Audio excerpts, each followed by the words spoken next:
All right, man. We're at Carmichael Training Systems here in Colorado Springs, and I've got Cam Chambers, and I came out today to talk to Cam about the 24 Hours of Colorado Springs, which is going to happen on October 1st here in town, and it'll be the 24-hour National Mountain Bike Championships as well. And Cam, looks like we're going to move the race from Air Force Academy to Palmer Park. Yeah, that's kind of the word on the street, and we saw kind of some official articles go out about that yesterday, and it sounds like there's still a few things kind of that they're finalizing and making formal, but that's what the city and the 24 Hours of Colorado Springs is moving to, and it's really exciting, I think, to bring that right into town to some trails that we all know and love, and I think are kind of semi-legendary in the area. Palmer Park is kind of this just amazing gem of right in the city park that has this mind-boggling trails and all this crazy rock formations and bears and and there's all kinds of fun stuff going on in there. So I think the whole city's excited about it, and I know I'm especially excited about it. Yeah, you've ridden there a lot, and I've heard you say really cool things about the trails in there. What is it that just makes it so special? I mean, I think I like just the big maze of trails that, every single time you go there, it's a new ride and it's a new thing. And, I inevitably cut myself in a new section of trail on a new rock every time I'm out there. But also, it's this whole, kind of dreadnought of trails, but they really have a lot of flow to them, and they're really fast. As you get to know them and get to know how things connect, you can ride this trail that, like visually looking at it is just this pile of rock kind of, and herky-jerky, but you can really ride this stuff fast, and there's great traction, and, the rocks and everything flow real well together, and I think that's something that's kind of unique about it. And, you don't have to bust your hump climbing up thousands of feet of climbing. It's a ride you can do, and kind of a different type of physical exertion and experience, and what we're used to, up in the canyon or other things like that. So that's a fun part of it as well. So. Yeah, and you've ridden in 6 24-hour national championships now? Oh. Let's see, it'd be about that. I added it up today after you said we were going to talk, and I've done 22 24-hour races in all. Okay. And I'm not sure how many national championships there have been, but I won the 2005 Elite National Championship in Spokane, Washington, and then I won the Single Speed National Championship this last year in Moab. Right. And done a lot in between there, and so yeah, I've been around the block on the 24-hour scene.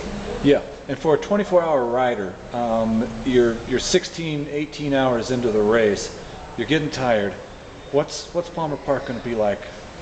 That's a good question, and definitely going to be an unknown going into it. I mean, I've done a few quite rocky and kind of gnarly trails in 24-hour races, and they beat on you in a different way than, like, say, the Moab course does. There's these long sections of recovery and kind of dirt road that you kind of bounce back. But in that type of stuff, those connection points to the bike, your feet and your hands and all that just start really taking a toll, and that's going to be something that riders are going to have to be ready for, and it's going to be something that we have to be trained for, just like the continuing to pedal all night long. So it just adds another element to the race, and I think just heightens the experience, and the best athletes rise to the top. Yeah, exactly.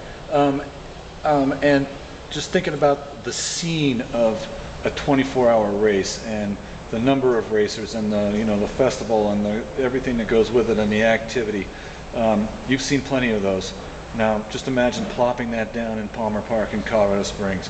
What's that going to be like? Yeah, I'm still kind of trying to envision it a little bit, and you pull off there at Mazeland, an academy, there's where I'm kind of assuming this is all headed. Me too. I think there is quite a bit of room, and there's quite room out on the baseball fields, and there's good parking and all that. I think you know, we're going to max that area out for sure. I mean, it's going to be full, and it's going to be a circus going on out there, and it's going to be kind of exciting to think about, you know, people in the community driving down Academy and seeing this just, you know, festival of chaos out in the middle of the field all night long. And I think it's going to open a lot of people's eyes to, you know, mountain biking and the possibilities and what some of these guys do on bikes. So it's going to be a cool scene. I'm still kind of, you know, waiting to see how it all unfolds, but you know, Tim does a great job of logistics. Had an awesome race last year out at the on the Academy, and yes, he did. You know, I expect the same this year. So yeah, and I think I would be, you know, maybe amiss if I didn't also mention that on September 18th, Andy Bohlmann here is going to have a 50-miler. In Palmer Park. Yeah, that's awesome that this has all came together like that. Andy and I have been in communication the last few days. CTS is going to be out there supporting that race. ProCycling is the title sponsor of it. And, it's going to be a great event, you know, as a chance to pre-ride the course and get yourself familiar with it and do a good hard effort on the course 2 weeks before the Nationals. You know, that's huge, and I think it's a big deal. I think I've kind of heard that it's going to be 100, 125 spots open for that, and I expect that that race sells out pretty quick. So people that are wanting to do it, you know, keep your eyes peeled and make sure you get on it, because it's going to be a great event in its own right, and also just an awesome prep for the national championships. And how are things shaping up for you for defending your title? You know, changing it up a little bit this year, actually. My fellow co-worker here at CTS, Daniel Matheny, and I just registered the other day for duo category. So it's a duo national championship category, and we're going to be motivated and gunning. So I know there will be a lot of other people out there as well. So I definitely can't say I haven't thought about the fact I'd like to add the duo national championship jersey to my collection. So I'm going to be going for it. All right, man. All sounds like it's going to shape up to be a great month of September, early October out there. It's going to be great. Yeah, for sure. Awesome. Thanks so much, Cam. Absolutely, Tim. Thanks.